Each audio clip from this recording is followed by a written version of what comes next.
Эталон и похудение – это абсолютно разные вещи. Если женщина хочет гнаться за эталонами, она должна четко знать, в каком месте уменьшиться, в каком месте увеличиться. А похудение – это уменьшение общих объемов. Поэтому, если мы начинаем гнаться за эталоном, то мы идем к себе, потому что нам что-то нравится в себе, что-то в себе не нравится. Что не нравится, мы можем уменьшить или увеличить. И работаем мы со своей собственной фигурой. А если мы начинаем просто худеть, то мы уходим от себя, потому что теряем свою собственную привлекательность, и на момент похудения мы теряем свечение. Поэтому нужно очень четко рассчитать, что к моменту вашего выхода на пляж или вашего выхода в те круги, где вы хотите блистать, у вас будет обязательно период затишья, когда всем будет видно, что вы сейчас стараетесь, что вы худеете. Вот нельзя допустить, чтобы они этого увидели. Лучше вы светитесь, когда вышли, даже если где-то считаете, что вы что-то не успели сделать, нежели выйдете вот в момент своего пика мерности. Но этот пик покажет, как вы старались. Нельзя показывать свои старания ни в коем случае. Тогда вы будете блистать повсюду. Я думаю, что каждый человек, который проходит по этому миру, он хочет получать энергию от других людей. Ему не хочется отдавать энергию другим людям. И когда он встречает пухленьких людей, то он понимает, что у них сейчас энергия все равно вышла из их тела, и энергия чуть дальше их тела.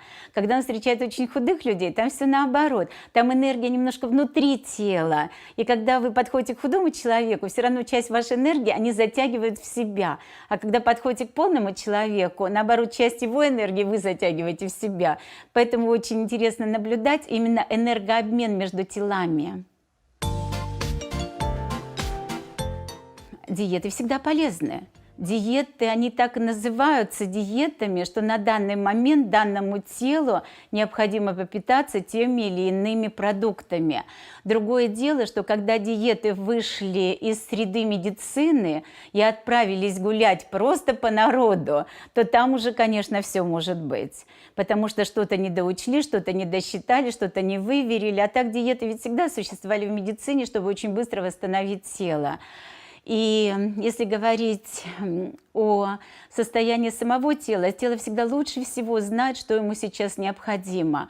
Но другое дело, что тело, когда начинает есть, оно настраивается на те связи, в которых ему сейчас участвовать. Допустим, если вы идете туда, где вам будет тяжело, где потребуется очень много вашей любви, вам все равно захочется съесть рыбку. Если вы идете туда, где будет легко и от вас ничего не потребуется, вы будете наслаждаться жизнью, то, скорее всего, вы обойдетесь каким-нибудь легким салатиком, вам не нужно ничего тяжелого и белкового. Все зависит от того, куда вы сейчас собрались. Если вы идете где-то поблистать, то, скорее всего, вы выберете что-нибудь сладенькое, потому что, когда дойдете до этой среды, вам нужно будет себя немножко подкорректировать. А сладкое дает возможность активизировать мозг и принимать правильные решения. Если вы очень уверены, что куда вы придете, вас там все любят, все ждут, и все будут вас воспринимать как счастье, пришедшее к ним, то тогда вам можно будет обойтись какой-то небольшой углеводной диетой, что ли. Моя-то задача просто рассказать, что мы часто едим не для себя, не для своего тела. Мы чаще едим для того, чтобы вокруг и с нами было интересно. Ведь энергия от еды, она начинает выделяться через 20 минут от зоны нашего желудка и расходится к окружающим людям.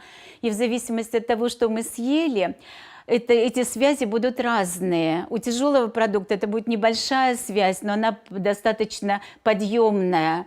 У легкого продукта это будет связь, которая зайдет сверху к нам.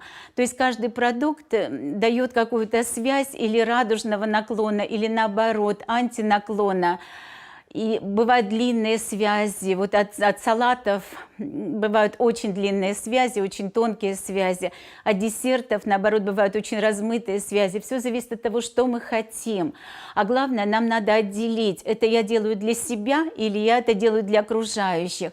Если для себя, у вас пойдет питание по одному способу. Если вы идете на работу, у вас будет другое питание. Да вы это все сами замечали. То есть во время отпуска, отдыха у вас один способ питания, питания. Когда вы находитесь среди любимой семьи, у вас следующий способ питания. Когда вы выходите на работу очень тяжелую, то у вас уплотняется все, требуется больше белкового питания. Все зависит от того, что сейчас от нас будет нужно. И, конечно, нужно знать себя, что нужно для нашего тела, и что нужно для того, чтобы нам было хорошо с окружающими, и окружающим было хорошо с нами. Напитки, само собой. Для себя у нас идет только чистая водичка.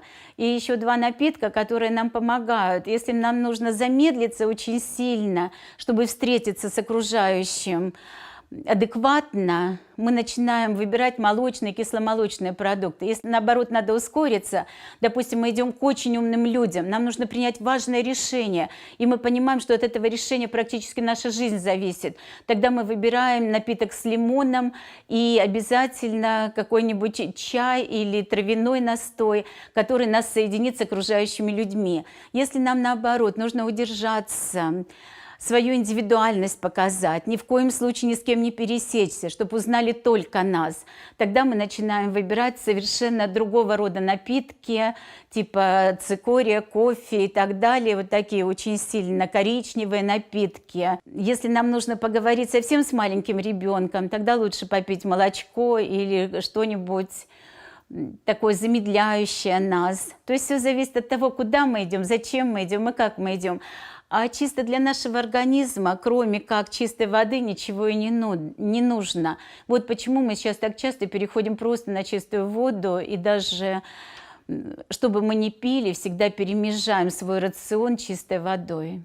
Но вода тоже делится. Если мы начинаем пить газированную воду или минеральную воду, природной газации, мы хотим обновить в себе что-то, мы наблюдаем за собой. Если мы пьем просто чистую водичку, значит, все в порядке, я хочу остаться таким, как я есть, меня все устраивает в этом мире.